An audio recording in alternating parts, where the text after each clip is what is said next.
that we got away with a 3-0 win. Describe the feeling of getting the win in the conference opener. Like, how does that feel to get it here at home? You know, winning takes care of a lot of things, and starting your conference play with a win, it's always great. It's all about building momentum. So it's always easier to start with a win than a loss, and you know, we got to continue building momentum, and we're not going to be able to do that with wins all the time. But you know how it is. Sometimes you win and you feel like you lost, and sometimes you lost and you feel like you won. But as long as you're building momentum, as long as you're doing the right thing the right way, and you're competing and fighting for one another, that's what we want to do with this team. And that's what they did today. They didn't do that last Sunday. What did you see in this game that you didn't see last match? Like, what was the difference maker? Everything. We're greedy. We look at each other's eyes. We have tight huddles. We clean up routine plays, and we are assertive at every play of the game.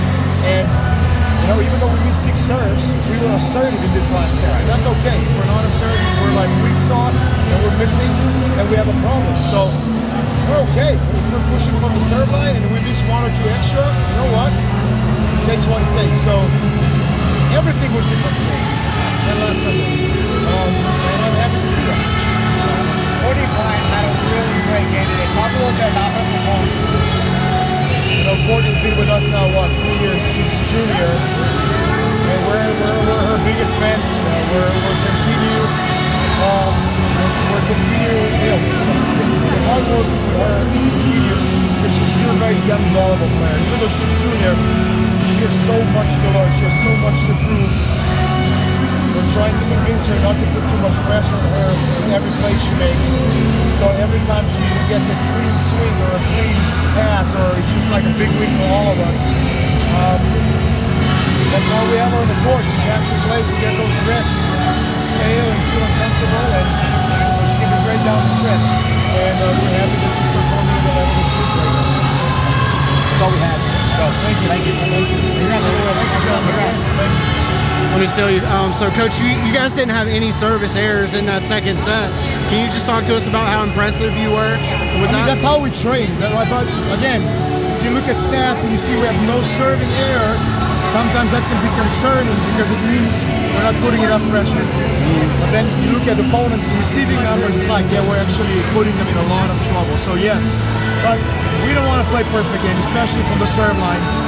So if we miss, I know, 2 out of 10, 1 out of 10, that's permissible, and that's actually okay as long as you're pushing. So I think we made up for serve errors in the third set. Is that right? So yeah. I think as the game progressed, I think we went back into the mean, which means on average probably we missed just right on across the match. You talked about this was just one of your more complete matches so far of the year. Is this something that you can take over to Sunday as well? Yeah. What happened last Sunday, what we went through over the week, that was not only related to volleyball, more to team cohesion and culture, and how that impacted our game, therefore an outcome. So if we haven't learned anything from that, then shame on us, is that right? But I trust this group, and I believe in them. Are you getting a little bit more impressed with the consistency now after last weekend? Man, I never get impressed. That's my problem. It's okay. But I need to get excited about little stuff a little bit more as a coach, and yeah, they're putting in a lot of hard work, and yeah, I'm proud of them. Well, absolutely. Well, thank you so much again, Coach. Congratulations on the win.